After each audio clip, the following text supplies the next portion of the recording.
The US Air Force is still mulling over whether to retire its fleet of F-15CD Eagle fighter jets and re-equip those units with F-16CD Vipers. At the same time, the service is looking to move ahead with an extensive F-16 overhaul, which could help tip the scales in favor of those aircraft. On April 12, 2017, Lockheed Martin, the company that makes the Vipers, announced the Air Force had decided to move ahead with a Service Life Extension Program, SLEP, for a portion of its existing fleet. The project would give each of the modified jets approximately 4,000 extra flight hours, extending the aircraft's total life to 12,000 flight hours, keeping them combat-ready through at least 2048. The project will cover 300 aircraft in blocks 40 through 52. This accomplishment is the result of more than 7 years of test, development, design, analysis, and partnership between the US Air Force and Lockheed Martin. Suzustz, the vice president of Lockheed's F-16 program, said in a press release. Combined with F-16 avionics modernization programs, SLEP modifications demonstrate that the Fighting Falcon remains a highly capable and affordable fourth-generation option. By this point, the F-16 had been in dire need of SLEP-level upgrades for years already.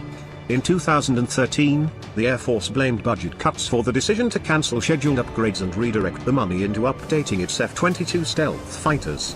2 years later, the service deferred similar plans, ostensibly to free up funds for continued work on the Viper's controversial future replacement, the F-35 Joint Strike Fighter.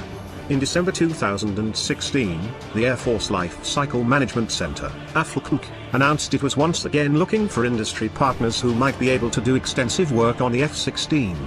Evaluators at Hill Air Force Base in Utah had already signed off on a kit of prototype SLEP parts, likely the culmination of the 7-year process Lockheed cited in their press release. The draft plans outlined a desire to get an additional 6,000 flight hours out each upgraded fighter jet, rather than the final figure of 4,000 flight hours. The Air Force expected to buy an initial batch of 300 SLEP kits for its own F-16CS and more than 40 more on behalf of unspecified allies operating two-seat F-16D trainers. At that time, the service had more than 1,000 F-16CS and Ds just in its own inventory. Based on the associated documentation, the overhaul process would include replacing the wings, much of the aircraft's external skin, supporting beams in the jet's tailplane, and a series of internal bulkheads. The Air Force planned to issue separate contracts to build the parts and install them, potentially leading to separate companies handling these two tasks. But the Air Force did not even issue a formal request for information, a non-binding notice of potential interest in products or services, until April 10, 2017, just 2 days before Lockheed's statement came out. As of April 12, 2017, there is still not official contract or estimated price tag for the SLEP. And that's where the future of the F-15CD comes in. As the Air Force considered whether or not to proceed with the F-16 updates, it was also debating whether to scrap the older Eagles, with the exception of the F-15E Strike Eagle, altogether.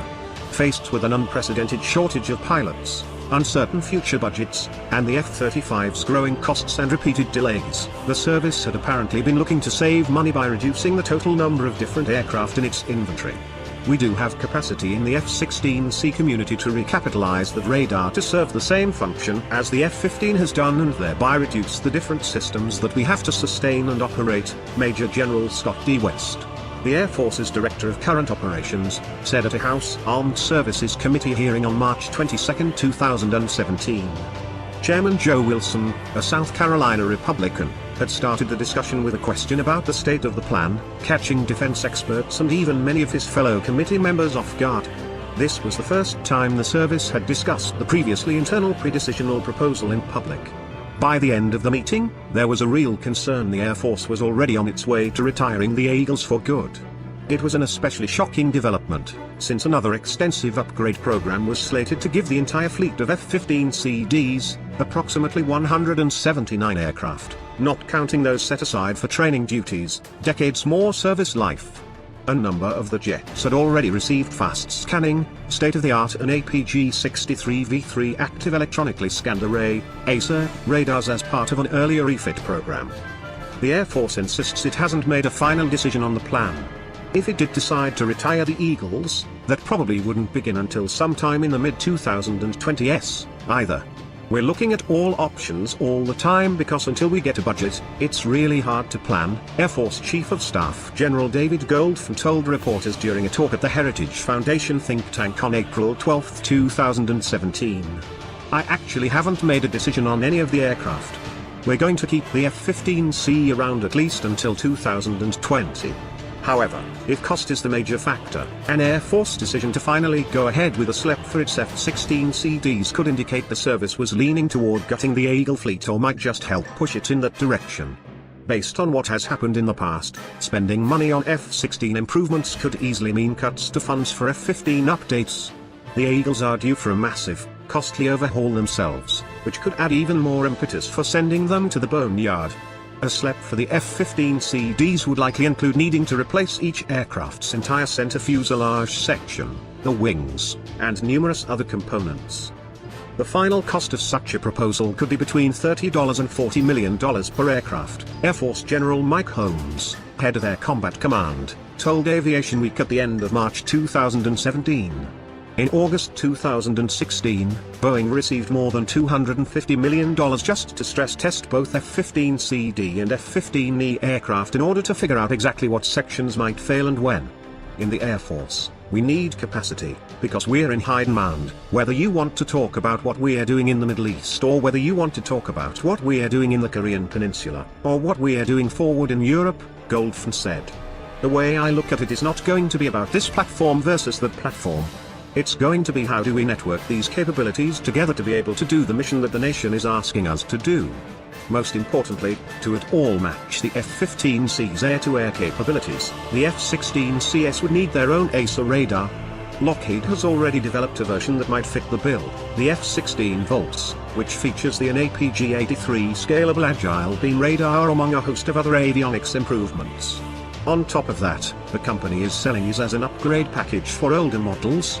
Taiwan was first customer to take advantage of this offer and is in the process of converting its dated F-16ABs to the new configuration. In 2015, the Maryland-headquartered defense contractor pitched a similar version, the F-16N, to India, which ultimately lost out to the French-made Rafale. After allegations of graft in the contracting process, the Indian government decided to put out another fighter jet tender, and Lockheed has offered another improved F-16 model, the F-16 Block 70. At the same time, the Air Force and Lockheed have been looking at other ways to expand the capabilities of the F-16. On April 10, 2017, Lockheed issued another press release announcing they had cooperated with the Air Force Research Laboratory, the Air Force Test Pilot School, and defense contractor Calspan Corporation, which operates the unique F-16 Variable Stability in-flight simulator test aircraft, VISTA, to evaluate an unmanned Viper as a drone wingman. During experiment, dubbed TAV Raider 2, the F-16 VISTA coordinated with a regular Viper and a ground station, conducting mock ground attack missions autonomously based on a given set of parameters, while adapting to changing, simulated threats and other conditions. Whether it's a drone F-16 or another unmanned combat air vehicle, UCAF, this so-called manned-unmanned teaming could help alleviate the Air Force's pilot shortage. The Air Force has said it eventually wants this capability for its F-35 as well. Ultimately, both the Air Force and Lockheed remain focused on getting the F-35A fully into service over any other fighter jet projects, even if the F-16 SLEP could to be a tacit admission that desired fleet of more than 1,750 Joint Strike Fighters is unlikely to materialize. The service's overarching view is that fourth-generation aircraft such as the F-15 and the F-16 would be doomed in a future conflict against any peer or near-peer adversary boasting a combination of advanced fighter aircraft and networked, long-range surface-to-air missiles. The question of an F-15 and an F-16 in a European scenario on its own, neither one is going to do it, Air Force Lieutenant General Mark Noland, Air Force's Deputy Chief of Staff for Operations, declared at another event, according to Defense News. They both are going to get shot down and die. At the same time, F-16 sales has been shrinking to the point that Lockheed repeatedly raises the possibility of having to shut the production line altogether. In March 2017, the firm announced it would stop making the jets in Texas and shift the work to a smaller, more flexible facility in South Carolina. But in its own press release about the F-16 SLEP, Lockheed stressed the project would simply ease the transition to the F-35 and made no comment about additional work beyond the 300 planned upgrade kits. When the Air Force held an industry day gathering about the overhaul program, Boeing, which also runs the A-10 re-winging program, actually sent more representatives than Lockheed did, according to sign-in sheets the service posted online. Regardless, the SLEP signals the Air Force's desire to keep at least some F-16CDs combat-ready in the long term, which could give the service space to retire the F-15CD, and make do with a potentially smaller F-35A fleet.